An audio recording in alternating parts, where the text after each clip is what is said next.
एक बार मराठा सेनाएं टीपू सुल्तान पर आक्रमण करने श्रीरंगपट्टनम गई। मराठा सेनाएं कौन से धर्म की? हिंदू। टीपू सुल्तान मुसलमान। अब ये सेनाएं गई, दोनों में लड़ाई हुई और ये लड़ाई बिना हार जीत के फैसले के समाप्त हो गई। ये बिना हार जीत के फैसले के समाप्त होने को क्रिकेट में क्या कहते हैं?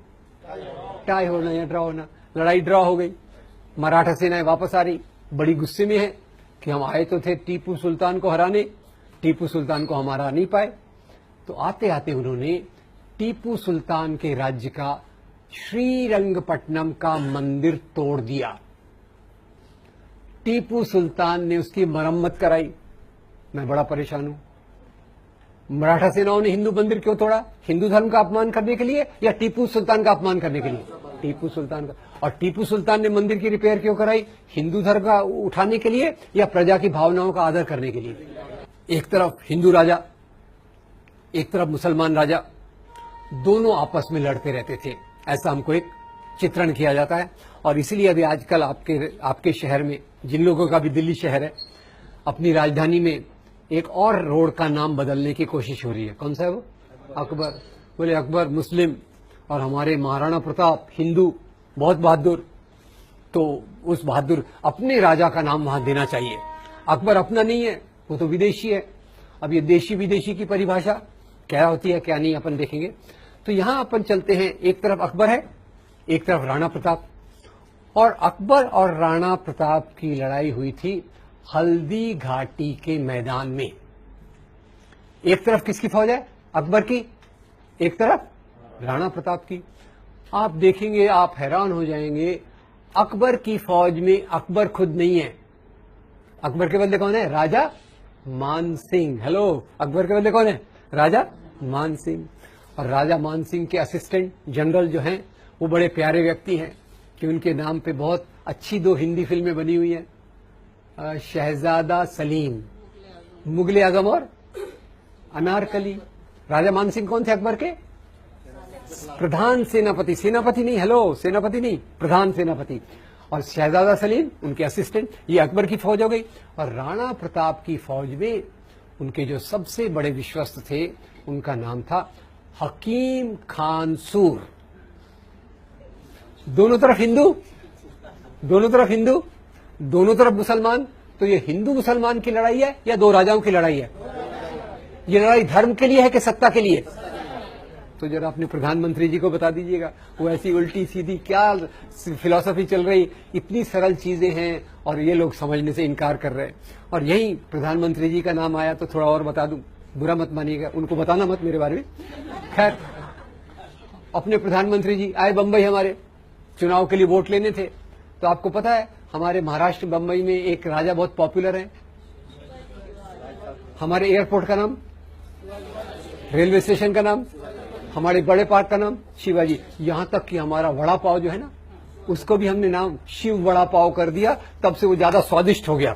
आगे अगर आपको खिलाऊंगा कभी। क्या ये खैर, उनको वोट लेने थे तो बोले शिवाजी महाराज इतने महान थे कि उन्होंने औरंगजेब का खजाना लूटने के लिए सूरत पर आक्रमण किया। मैं हैरान हो गया। मैं फिर से हिस्ट्री बुक मैंने देखा, औरंगजेब का खजाना दिल्ली में था कि सूरत में था?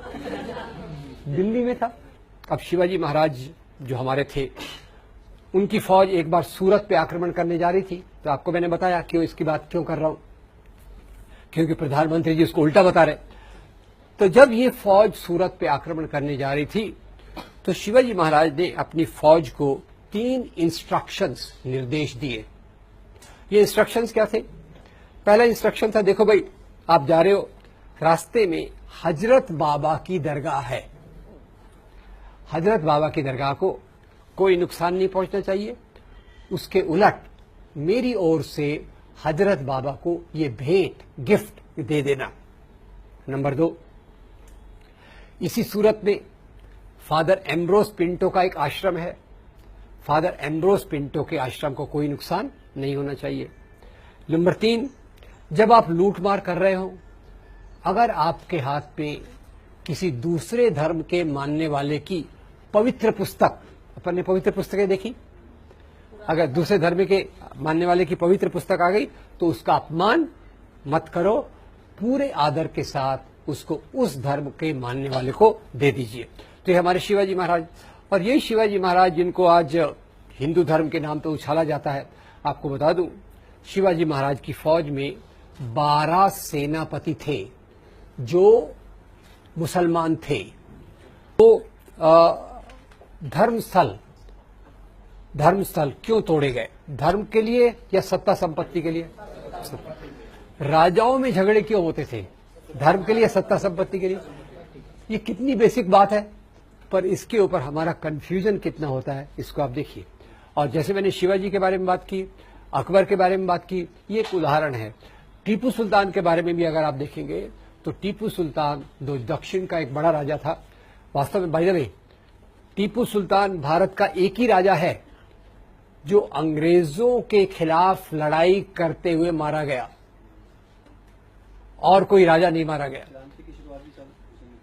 क्रांति तो खैर 1857 की देखी, पर उसने अंग्रेजों के खिलाफ लड़ाई की, हिम्मत से की। नंबर 2, टीपू सुल्तान का जो सचिव था वजीर आलम और जो उसका कमांडर इन चीफ, दोनों हिंदू थे। तो इसमें हिंदू मुसलमान का मामला कि हिंदू अच्छे मुसलमान खराब, मुसलमान खराब मुसलमान अच्छे हिंदू खराब, ये जो देखने का तरीका है, इससे हमारे दिमाग में एक जहर फैल जाता है। तीसरी बात मैं एक पूछना चाहता हूं, मान लो, अब ये हाइपोथेटिकल ये बस सच नहीं है, मान लो औरंगजेब ने हिंदुओं पे कोई अत्याचार किए, तो उसका बदला आज के मुसलमानों से लेना चाहिए क्या? इतिहास की बातों का बदला आज ले सकते हैं क्या? चलिए यहां पे एक मजेदार आपको एक बात बता देता हूं। मैं क्योंकि लोगों से पूछता रहता हूं, एक मीटिंग में मैं गया तो मैंने कहा भाई देखो बताओ, इतिहास की बातों का बदला आज ले सकते क्या? यही औरंगजेब और मुसलमानों की बात चल रही थी। तो एक दोस्त खड़े हो गए, छाती को 3 इंच बाहर फुलाया, बोले इतिहास की बातों को बदला ले सकते क्या? हम लेंगे। मैं एकदम डर गया। मैंने कहा यार इसका क्या जवाब हो सकता है? तो अचानक मेरे दिमाग में एक बात आई।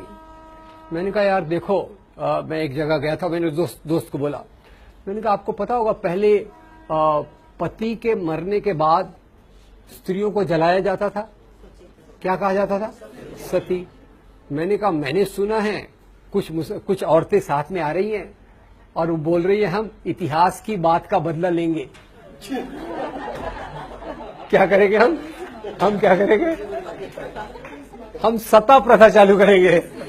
वो दोस्त की छाती 3 इंच बाहर थी ना, 4 इंच अंदर चली गई। मैंने कहा थैंक यू वेरी मच। यार इतिहास है, उससे कुछ सीखना है तो अच्छे से सीखो, अच्छे से उसको देखो, इंसानियत के आधार पे देखो। और जैसा मैंने कहा, इतिहास का सबसे इंपॉर्टेंट पॉइंट ये होना चाहिए कि लोग उत्पादन कैसे करते थे, लोग कैसे जीते थे, उनका शोषण किस प्रकार से होता था। ये शोषण न हो, एक अच्छा समाज बन सके, इसलिए हमको इतिहास को देखना चाहिए। तो मध्ययुगीन काल को एक अंधकार का युग करके अंग्रेजों ने भी प्रस्तुत किया, हिंदू राष्ट्रवादी भी वैसा कर रहे हैं। So this period was also a period of interaction of Hindus and Muslims, Hinduism and Islam, and different type of cultures flourished in this period. So this medieval period, the first point we must know that this was not a period of nation state. और nationalism चालू कब होता है? Nationalism Bharat में चालू होता है अंग्रेजों के आने के बाद। अंग्रेजों के आने के बाद पहले क्या था? नेशन स्टेट था या राजाशाही थी? राजाशाही। तो राजाशाही, और उसके पहले भी अब जाके देखेंगे क्या क्या था। So this whole debate which is going on today is a totally on the false ground. Nation state is a modern phenomenon